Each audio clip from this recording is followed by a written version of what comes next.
Hello everyone, my name is Tanya. I'm an integrative health coach, and today we're discussing things that you may be doing that is preventing you from losing weight on paleo or honestly any type of diet. So if you haven't been seeing the results you want, definitely keep on watching. Now, if you're new to paleo is essentially a diet that mimics the way our ancestors ate way back.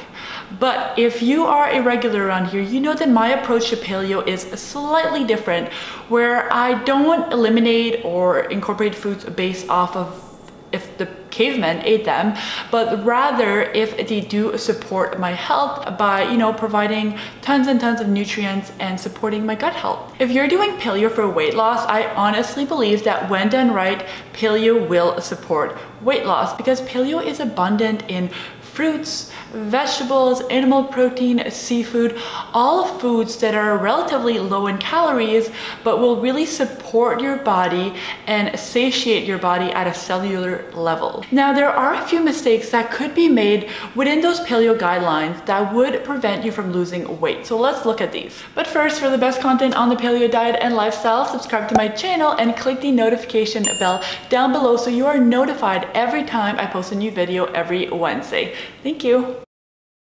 Nuts tend to be a go-to snack on paleo, whether you're just having a couple handfuls of nuts on their own, or you're having some nut butter maybe as like a dip, or you're using a nut flour like almond flour, for example, to make like a paleo version of your favorite treat. It really adds up. Nuts are high in fat, and fat provide more calories per gram than other nutrients. So naturally, they're just a little bit higher in energy. And of course, energy is good. We need energy for our bodies to function properly.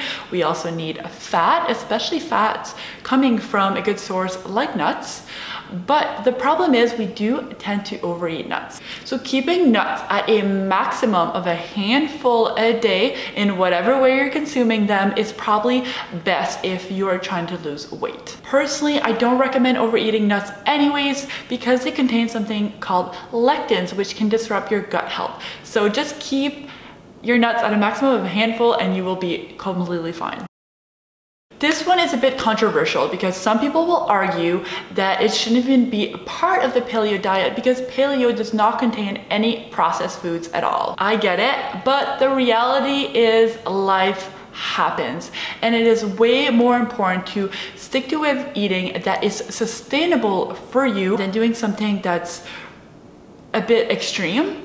And not eating processed foods ever is simply not sustainable for most people. I definitely enjoy some paleo-friendly food products here and there, but here's where it gets tricky. If weight loss is a goal of yours, then these foods could definitely hold you back because they tend to have more calories than other like real whole foods. And that's where it can really get problematic, is if you're eating these foods instead of our real whole foods like our vegetables, our fruits, our animal protein, our seafood, which leads me into number 3. But first, I'm actually curious to know what's your take on paleo processed foods.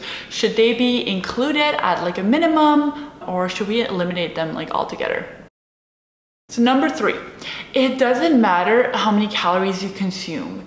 If you are not satiating your body at a cellular level, which means that you're not giving your body the proper nutrients it needs to function properly, you will continue to be hungry. And that's probably going to lead you to overeat and consume more calories than you actually need. I know I just said that processed paleo foods do have a tiny little place in my diet, but it's really important to not miss the whole point of the paleo diet, and that is to consume real whole foods that are nutrient dense. These foods will keep you satiated because they contain the nutrients that your body needs to function. They contain they're high in fiber, which is also great to keep you satiated, and they most likely contain balanced macronutrients, which again is another factor when it comes to staying fuller longer.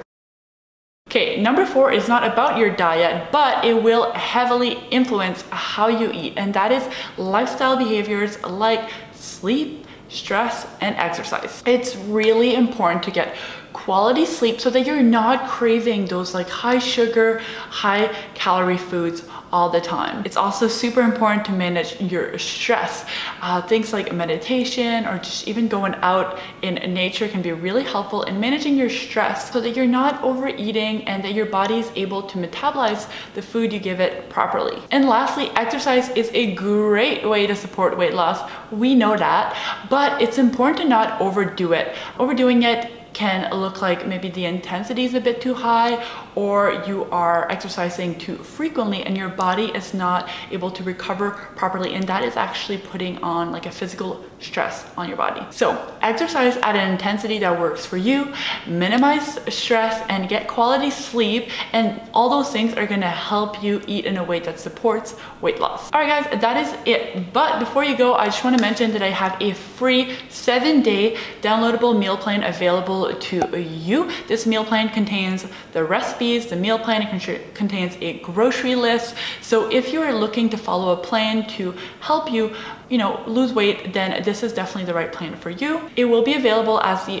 first link in the description box right below this video. If you like this video, I'd be grateful if you could give it a thumbs up, and if you haven't already, subscribe. And if you know of anyone that could benefit from watching this video, then definitely share it with them. Thank you so much for watching this video. I hope you all have a beautiful day, and I will see you guys in the next one. Bye. Bye.